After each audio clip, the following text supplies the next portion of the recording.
मुझे कॉन्फिडेंस था कि हमारे बाजार डे हाई पर बंद होंगे। जो हम कमेंट्री में बात करके गया था, मैंने कहा कि नहीं, ये 19,600 के नीचे जाने वाले ना 19,700 के ऊपर निकलेंगे। और आखिरी 1 घंटे में आपने जोर लगाकर 19,693 का हाई भी बनाया। बिल्कुल तो बिल्कुल। और 44,200 के आसपास बैंक निफ्टी भी बंद हुआ। तो इसलिए वो भी कॉन्फिडेंस था कि कोई आखिरी आधे 1 घंटे में कोई खास गड़बड़ होने वाली नहीं है। तो इसलिए मैं जा सकता हूँ। तो कल का तो एक्शन जबरदस्त था। और एक जिस बड़े ब्रेकआउट की जरूरत थी ट्रेंड बदलने के लिए, कल वो हमें मिला है। वो मिला है ना? कल वो हमें मिला है, क्योंकि मैं आपको लगातार कह रहा हूँ मुझे 19,500 के ऊपर की निफ्टी की क्लोजिंग और बैंक निफ्टी की क्लोजिंग मुझे 44,000 के ऊपर की चाहिए थी।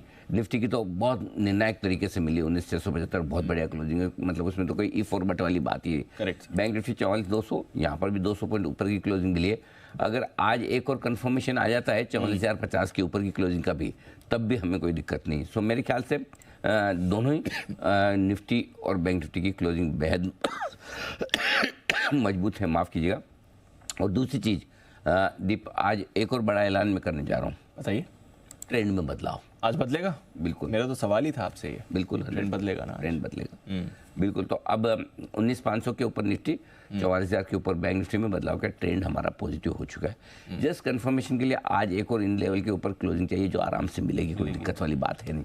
सो आई थिंक अब ये ट्रेंड का बदलाव जो है पुराने हाइस की तरफ ले जाने की कोशिश बाजार को करेगा। मेरा अगला सवाल यही था कि अगर ट्रेंड बदल रहा है और पॉजिटिव भी हो गया, यहाँ से इंपॉर्टेंट लेवल्स भी दिख गए, तो फिर नया हाई बनेगा। और डीप सबसे बढ़िया बात क्या है कि इस मार्केट की आप देखिए, स्पीड बढ़ने और घटने की स्पीड बहुत बढ़िया है। राइट। आपने 20,200 का हाई बनाया, उसके बाद 18,837 तक के आप नीचे में आए जी, ठीक है। लेकिन बहुत आराम से हर एक लेवल पे आपको बेचने का मौका भी मिला, और वापस जब बढ़ रहे तो हर एक लेवल पे आपको खरीदने का मौका भी मिला। ऐसा नहीं कि कल गिफ्ट निफ्टी 250 दिखा रहा था, हम 250 ही खुल गए, 250 खुल गए, तो उसके बाद 250 वापस बढ़े नहीं, घट गए, आराम से खुले।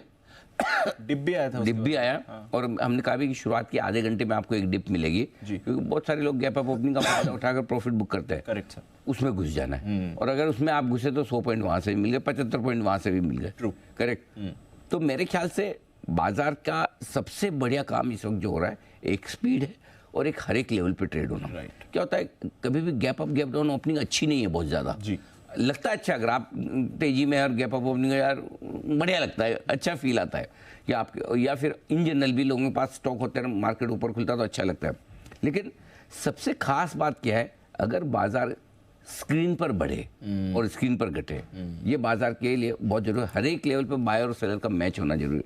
दूसरी बात, गैप से ऊपर या नीचे ना हो। करेक्ट। तो बाजार की वो ताकत होती है। और स्पीड धीमे हो जाए तो हर एक लेवल पे आपको कन्विक्शन बनाना पड़ता है। एक तरफा तेजी या एक तरफा मंदी में आपको दिमाग लगाने की जरूरत नहीं होती। करेक्ट है ना, आपको पता ही है, अरे कुछ भी लो बढ़ना ही है ना, या कुछ भी लो घटना ही, कुछ भी बेचो। ऐसे लेवल पे जब है ना मार्केट स्पीड धीमी करता है, तब आपको व्यू और कन्विक्शन बनाना होता है। तब आप है ना अनाप शनाप पैसा नहीं लगाते, तब सोच समझकर उतनी ही पोजीशन बनाते हैं जितनी आप मैनेज कर सकते हैं। करेक्ट। और ये इस मार्केट में होता हुआ दिख रहा है, और ये इस मार्केट की ताकत है। और इस वजह से इस मार्केट में अब भी ऊपर जाने की, अपसाइड की अच्छी खासी गुंजाइश है। तो हमारा व्यू वही है, पोजिशनली इस महीने के अंत तक के लिए हम अभी भी बाजार में तेजी की पोजीशन के साथ ही रहेंगे, बाय ऑन डिप्स की स्ट्रेटजी के साथ रहेंगे। जब तक कोई अहम लेवल के नीचे बाजार नहीं जाता, जो अभी काफ़ी दूर है, तब तक बाय ऑन डिप्स की स्ट्रेटजी रखनी। चलिए, तो आज